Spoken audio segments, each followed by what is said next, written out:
Hello, good evening. My pleasure to welcome you again on the business segment of the news. And in our very first story, some businesses continue to lament the persistent hikes in utility prices affecting the cost of their operations as well as increasing prices. President Akufo-Addo, in the State of the Nation address last Tuesday, assured government's effort to review the utility tariff structure to reduce the burden on the business community. Charles Aite has been looking at the extent to which high cost of power is affecting some local printing and publishing firms and has come through with this report. Energy crisis has dealt a really heavy blow to many businesses. Despite efforts by the previous administration to increase power generation and enhance power supply, the situation is yet to go away entirely. Ajunsa Publications Limited, one of the largest local printing firms in Ghana, is agitating the high cost of power as well as its consistency as a major challenge. This development, according to the business, could result in downsizing of its staff. Since I came to this place, I've been facing the doomsday, as normally call it. James is a worker who mans huge machinery at Ajunsa Publications. He says he feels insecure as a worker following the challenges his company faces with the high cost of utility. It will really affect me also because I quite remember last was it 2 years or 3 years, some of the workers were being laid off, and I was very scared that I could be laid off. So like each and everyone here was busy working to avoid suspension or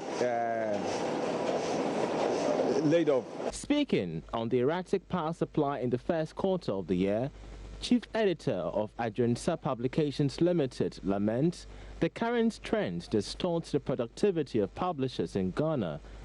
According to him, clients are now seeking the services of foreign publishers as the local industry is unable to cushion itself against the energy crisis. We use electricity more. As you came, I was working on my laptop. Somebody brings a manuscript to you.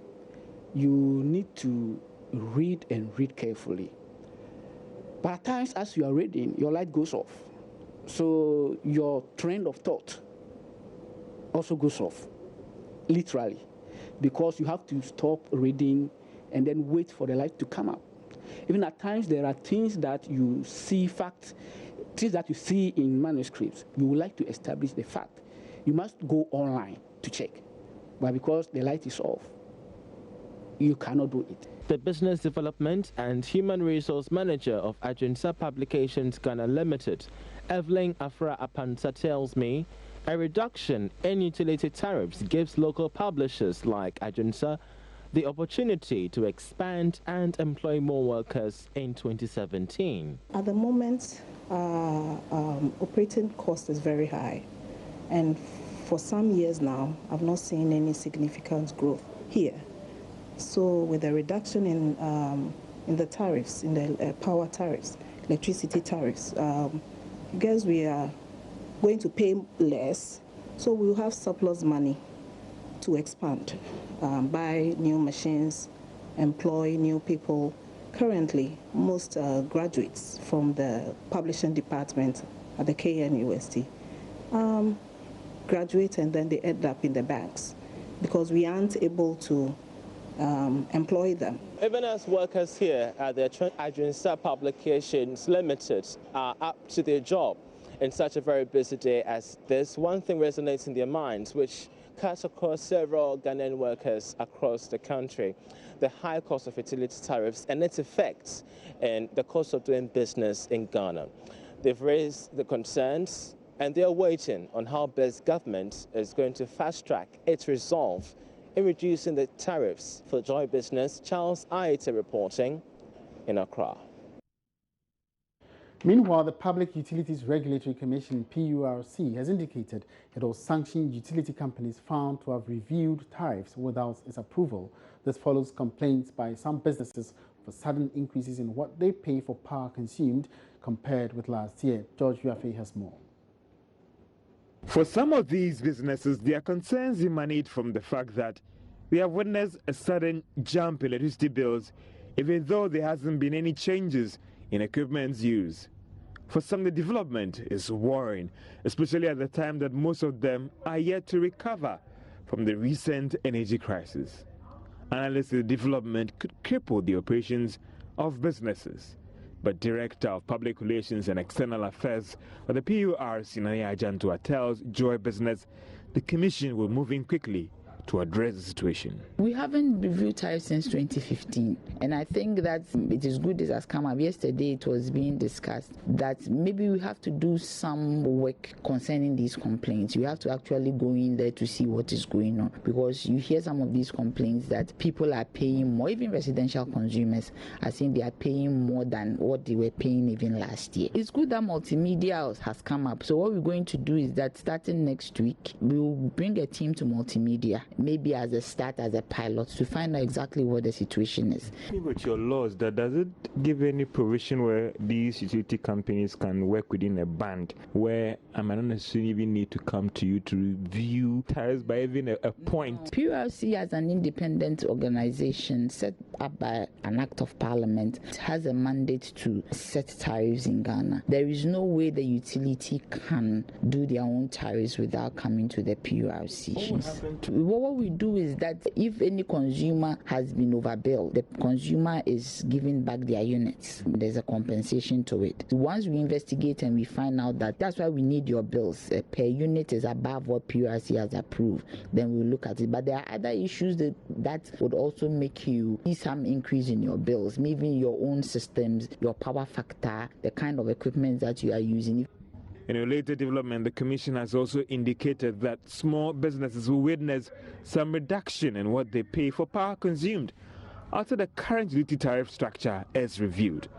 President Akufo-Addo, in his State of the Nation address, announced that government is implementing a new policy which will reclassify consumers into different categories. Director of Public Relations and External Affairs at PURC, Nana Ajantua, says small businesses will be the biggest beneficiary of this review. As a policy, all these small-scale industries like hairdressers, SMEs, they are going to be on their own, so that they have a certain tariff that will bring relief to them. So that also if there are subsidies right now, it will be well targeted and it will go to them. Now, because they are lumped together, if there's a subsidy for them to get relief, the subsidy does not target them, but it targets the whole group. So now if this is unbundled, then we're able to say that this is an SME of carpenters. Then all of them have their own tariff, which is lower than the others who have the ability to pay. The Commission put together this automatic adjustment formula. Since 2015, we haven't seen any review. What has happened to that whole system? We have been doing the reviews, but we are not seeing any increases because Moving on, international trade consultant Frederick Alipui has downplayed assertions that the now enforced World Trade Facilitation Agreement could somewhat encourage illegal trade because of the expected reduction in bureaucratic trade processes. The agreement, which came into force last Wednesday, seeks to make trade easier, faster and cheaper by reducing transaction time. This has prompted suggestions that may compromise the checks and balances in import and export activities and thereby deepen illegal activities at the ports. Exporters and importers are now expected to carry out their activities in an easier, faster and cheaper manner. This is because the World Trade Facilitation Agreement now in force will help the process. This is not just a major milestone for global trading systems, but also the first multilateral deal in the 21st century history of the World Trade Organization. According to international trade consultant and chairman of the Greater Accra Regional Chamber of Commerce and Industry, Frederick Alipui, Ghana, as a developing nation, will be supported to modernize its operations at the ports and major entry points. There are mega scanning machines through which the container will be passed through. The driver will just drive the container truck through those kinds of mega scanning machines. This agreement is going to help developing countries, especially including Ghana, to apply for more of these scanning machines so that we shall experience much more rapid release and clearance of goods at the ports and at the airports and the borders. At whose cost? No, the cost is because during the negotiations, Ghana and the other developing countries have made the point that those machines are expensive, and the developed countries have accepted to establish this facility, which will be funded by development partners. Frederick Alupui explains how the agreement will enhance trade between Ghana and other trading partners. It is a mutual win-win undertaking. There are trade goods who come to our countries and vice versa, and therefore they are trying to help the global community to facilitate the movement of goods in terms of import-export. Some of the elements in the agreement are, pre-dispatch clearance and declaration. There will be uniform and standardized forms which will be used.